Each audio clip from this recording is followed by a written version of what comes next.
નમસ્કાર, જીએસટીવીમાં આપની સાથે હું છું આરતી। હાલ મહત્વના સમાચાર સામે નજર કરીશું।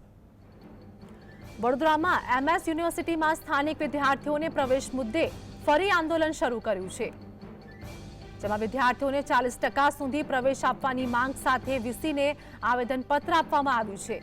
ફરી એક વખત એમએસ યુનિવર્સિટી વિવાદોમાં કોમર્સ, આર્ટ્સ, સાયન્સ ફેકલ્ટીમાં સ્થાનિક વિદ્યાર્થીઓના પ્રવેશ મુદ્દે આવેદનપત્ર આપવામાં આવ્યું છે।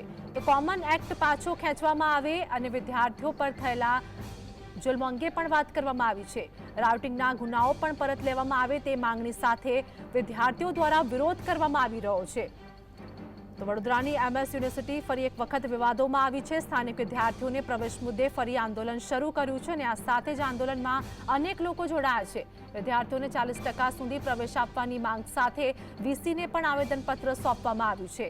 કોમર્સ, આર્ટ્સ, સાયન્સ ફેકલ્ટીમાં સ્થાનિક વિદ્યાર્થીઓના પ્રવેશ મુદ્દે આવેદનપત્ર પાઠવવામાં આવ્યું છે।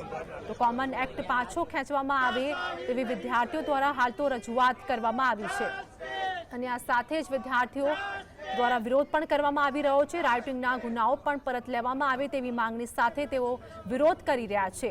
તો આ વિરોધમાં અનેક લોકો જોડાયા છે, સૂત્રોચ્ચાર કરવામાં આવી રહ્યા છે અને બેનરો સાથે વિરોધ નોંધાવતા જોવા મળી રહ્યા છે। વડોદરાની એમએસ યુનિવર્સિટી ફરી એક વખત વિવાદોમાં જોવા મળી રહી છે।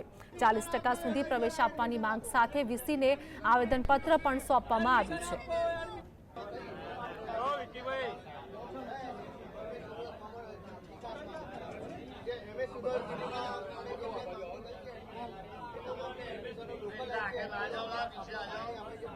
તો વડોદરાની એમએસ યુનિવર્સિટી ફરી એક વખત વિવાદોમાં ઘેરાઈ છે। સતત વિવાદોમાં રહ્યા બાદ ફરી એક વખત વિવાદ ઊભો થયો છે।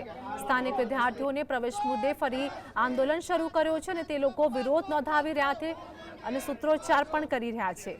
તો વિદ્યાર્થીઓને 40% સુધી પ્રવેશ આપવાની માંગ સાથે રજૂઆત કરવામાં આવી છે। કોમર્સ, આર્ટ્સ, સાયન્સ ફેકલ્ટીમાં સ્થાનિક વિદ્યાર્થીઓના પ્રવેશ મુદ્દે આવેદનપત્ર પણ સોંપવામાં આવ્યું છે। કોમન એક્ટ પાછો ખેંચવામાં આવે અને વિદ્યાર્થીઓ પર થયેલા જુલ્મ અંગે પણ વાત કરવામાં આવી છે, જેમાં રાઉટિંગના ગુનો પણ પરત લેવામાં આવે તેવી માંગણી સાથે વિરોધ કરવામાં આવી રહ્યો છે। હાલ તો તે લોકો વિરોધમાં અનેક લોકો પણ જોડાયા છે, સૂત્રોચ્ચાર સાથે બેનર સાથે તે લોકો વિરોધ નોંધાવી રહ્યા છે। તો વડોદરાની એમએસ યુનિવર્સિટી ફરી એક વખત વિવાદોમાં અને આ સાથે જ પોતાના પડતર પ્રશ્નોને લઈને, માંગણીને લઈને તે લોકો દ્વારા અરજી પણ દાખલ કરવામાં આવી છે અને અનેક રજૂઆતો પણ કરવામાં આવી રહી છે। કોમર્સ, આર્ટ્સ અને સાયન્સ ફેકલ્ટીમાં સ્થાનિક વિદ્યાર્થીઓના પ્રવેશ મુદ્દે આવેદનપત્ર પણ સોંપવામાં આવ્યું છે।